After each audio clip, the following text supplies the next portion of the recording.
The BERNINA Stitch Regulator, or BSR, as you'll see it noted on the front of your machine, was probably why you bought this model in the first place, because this came with it. So let's start off by actually going in, seeing what is in the beautiful box, and then we'll go into how to use it.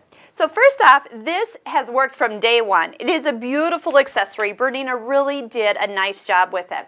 So this is the foot that you're actually going to attach to the machine and then plug in with the little cord. And there's two other accessories that come with it. A more saucer-like or clear foot. This will allow you to work on some higher loft battings. I don't use it a lot, but it is there. It's nice to actually have. And then the other one is an open toe foot. This is one that I usually recommend that people go ahead and switch out for the closed toe. Now keep in mind, if an open toe is used with safety pins, there's always that hazard that you might catch one and then you have some other issues. But if that happens, maybe stick with the closed toe foot. Okay, so to switch them out, do this when the foot is off the machine. It's very difficult to do this while it's attached. So take the foot off, squeeze the two white buttons, one on each side with your fingers, and it just slips right on out. You'll notice there's a little kind of groove that actually allows you just to slide in, and they click into place. So we'll just slip this on and click. All right, next, as we switch our feet out, the foot does come in from the, let's see here, the right side, and it kind of angles. Notice that it doesn't sit straight or aligned straight like your regular feet. Once you have that position, you're going to find that this plug plugs in underneath the machine. You're going to find that if you tip your head underneath, there is a little green area that it needs to plug in. Now, if you are sitting at the machine with this slide-on table, you can see that reflection. Now, if you lean forward like I am into the machine, you won't see it. You need to lean back, and that angle will allow you to actually see that little guy and be able to plug it in with a little guidance.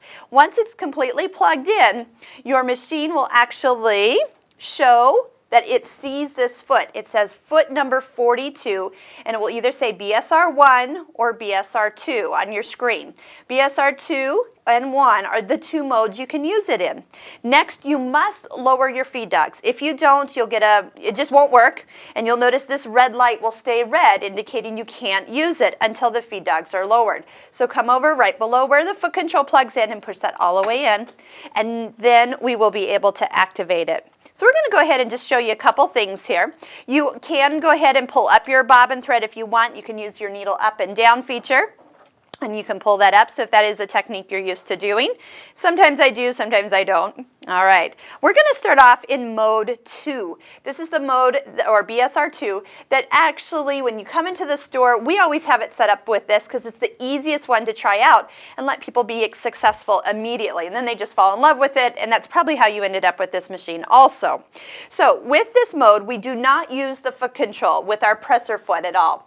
We are going to use this green button right here. When you touch it, I want you to touch it for like a second and a half. So you need to touch and hold it for just enough so the red light underneath the foot comes and is visible.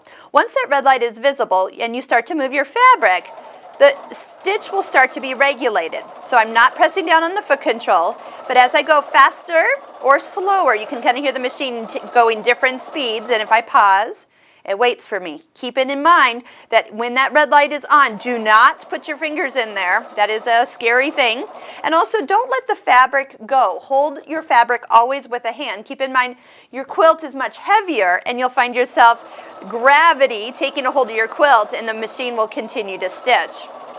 So you can just go ahead and do a little bit.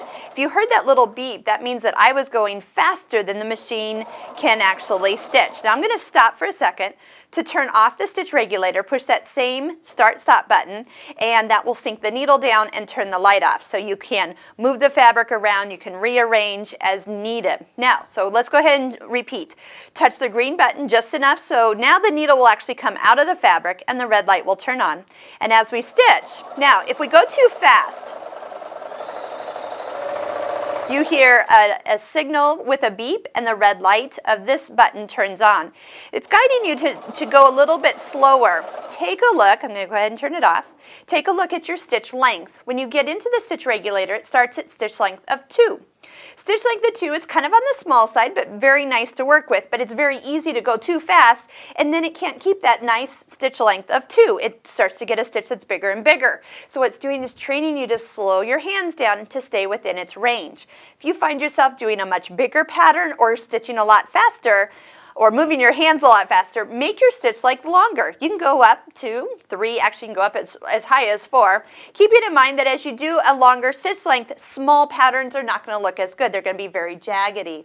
You want shorter stitch lengths for tighter, intricate patterns, longer stitch lengths for more bigger, open stitching that you might be doing. So for example, if I go ahead and stitch now, I'm going to push the Start Stop button. My needle's up, my red light is on. As I move it, I'm going to even notice it takes a while for it to even start because that first stitch is so much bigger than what it was.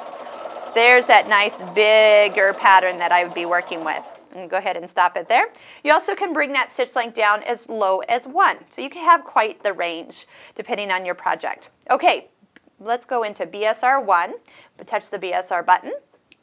Mode 1 is going to be with the foot control. Now keeping in mind that when you use the foot control, all it's doing is turning the red light on or the red light off. As you go ahead and stitch, I'm going to go ahead and step on the foot control but not move my fabric and watch what happens. Needle just goes up and down. So what I need to do is actually go ahead and start to move my fabric so it can start to regulate the stitches. Once I need to stop, I take my foot off the foot control and the needle instantly stops in the down position in my fabric. And look where my hands are. They have not moved from the fabric. So this is a nice way to keep a little bit more control and not have to lift and lower and touch and turn off and on and that type of thing. This mode can be used for different projects. People always ask, well, which one do I use? Well, it's really more your personal preference, but take the time to work in both of them so you know how each of them works and that you can really pick the best one for what you're working with. Now, the nice thing about the mode 1 is that when you need to stop, all you need to do for locking stitches is just stitch a couple times so that needle goes up and down. You can bring your needle up with the button or also with the heel of your foot control and then go ahead and move to the next area where you'll start. A lot of times I'll just move, but I won't cut my thread. Just start with the locking stitches and then start to move the fabric, and it really is a nice way to just simplify and not have to cut my threads, just cutting them more towards when I'm actually done. Isn't that beautiful? All right, going back to BSR 2, we talked about locking stitches, easily done in mode 1 with the foot control where we just let the needle go up and down. Now what we're going to do is actually use the knot or the security function here. When you turn it on, it'll show on your screen. So we're back to using the button to start with. Push it. The needle's going to go up and down, and then the red light's on. And then you go ahead and stitch. But if you look at your screen, you're going to notice that that function has disappeared. It's kind of a one-time use. So when you get to the end of your pattern, you want to turn the machine off, touch the Start Stop button, sink the needle down, engage the security function, turn the machine back on for those locking stitches, let it do the couple stitches, and then turn it off. Bring your needle back up, pull it out, and now you can cut your threads nice and close without having to worry about those coming loose. Another thing that you can use the stitch regulator for is a zigzag stitch, a little bit more for texturing. So you can go over, pick stitch number 2, select the mode of your choice. I'm going to go ahead and use BSR 2, so I'm using the Start Stop button on the front of the machine. Now this is almost like a calligraphy pen, so as you go ahead and stitch, do you remember with calligraphy, if you go in a straight line side to side, you get a straight line. If you go more diagonal or up or around, you get a little bit more of a angled stitch. Well, you have that same thing with the zigzag.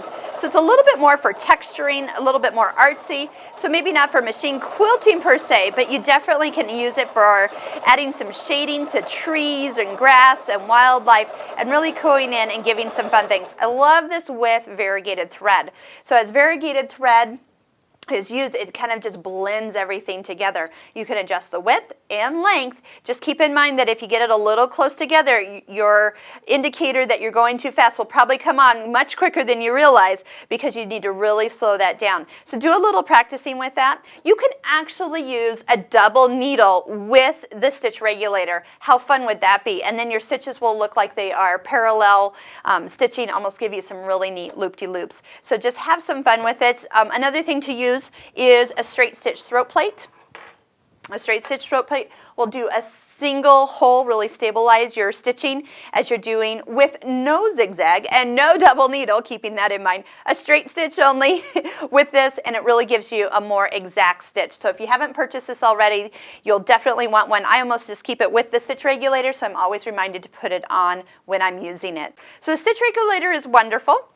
If you find yourself, for any reason, not getting it to come on the machine, just make sure it's plugged in far enough. Make sure those feed dogs are down. That's probably the one thing people forget the most and kind of wonder why that doesn't actually work. And have fun with all the beautiful quilting threads that are now available.